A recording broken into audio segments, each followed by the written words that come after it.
Тапшыруыбызны китап сәхифәсе белән дәвам итәбез. Сүзне журналист Ләлә Зәйнуллинага бирәм. Исәнмесез. Интернет заманында хатлар язышу сирәк күренеш. Әлеге бушлыкны байытып, халык шагыйре Рауль Файзуллин Татарстанның халык рәссамы Әхсән Фәтхетдиновка багышланган Әхсән хатлары китабын эпистоляр жанрда бастырып чыгарды. Татмедианың конференциялар залында үзенчәлекле басманы тәкъдим итү чарасы узды. Әдәби кичәгә республика матбугаты вәкилләре, Әхсән Фәтхетдиновның чырдашлары, сәнгать белгечләре, рәссамнар, язучылар, якташлар җыелды. Бу китапны чыгарып, мин Әхсән абый алдында бурычымны үтәдем дип уйлыйм. Минем байтак вакытымны алды ул һәм мин байтак китаплар чыгардым, ләкин бу минем көч түгеп һәм дә яратып, ләззәт китергән, шатлык китергән.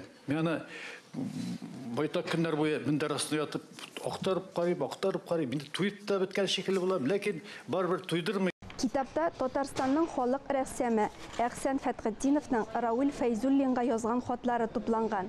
Рәссамның 25 ел дәвамында күңелен бушатып, кәгазьгә төшергән монологлары. Барысы 40-тан артык хат.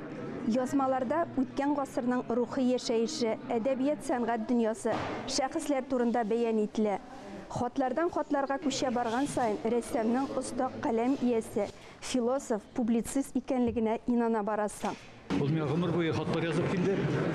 Ул хатлар язу дигән сүз теге гадәти мәгънәдә түгел. Ул күңелен түгел. Вафатына да инде 10 ел чамасы вакыт узды.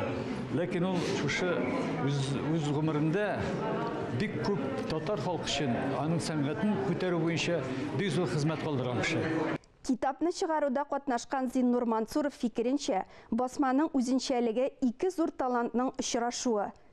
Безнең халык ул һәрбер туган китапка сөенә торган халык.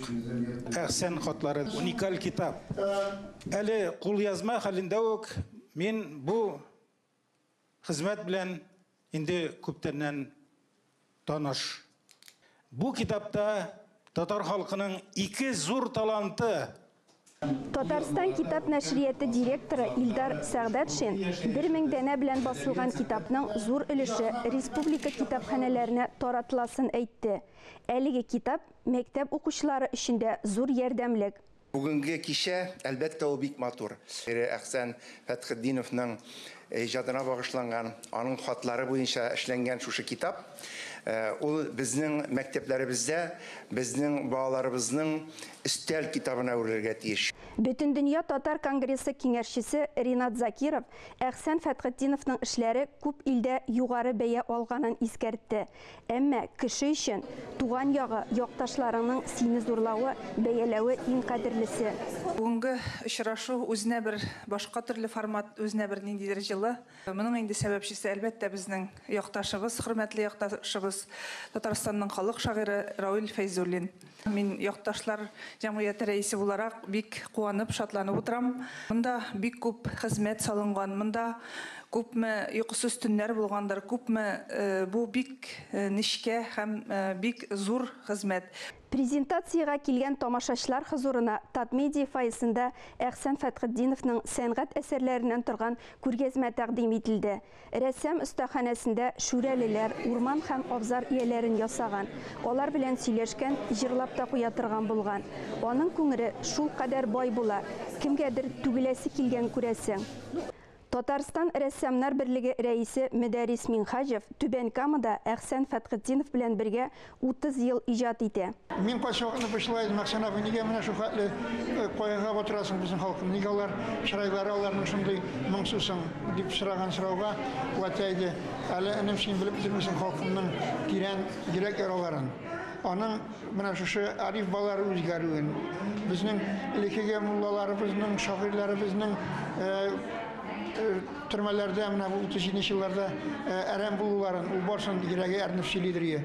Остаханәсе аның менә теге пөхтәлебез алым гел менә эш төрендә йомышкалар белән тулган, агачтан кисә бит инде. Башлаган эскизлар белән, этюдлар белән гел тулы. Бер кашанда аның бүлмәсендә теге северып куйган хисталып юк, менә гел эшкә шуңган, эшкә баткан кеше. Әлеге кичә балык бистәсе һәм Ширмешән якташлыгы вәкилләрен берләштергән матур очрашуга әйләнде. үзенең һөнәренең табынучысы һәм үзенең дәвамчысы. Бүген менә иң зур рәхмәтемне Равил абыйга әйтәсем килә, Файзуллинга.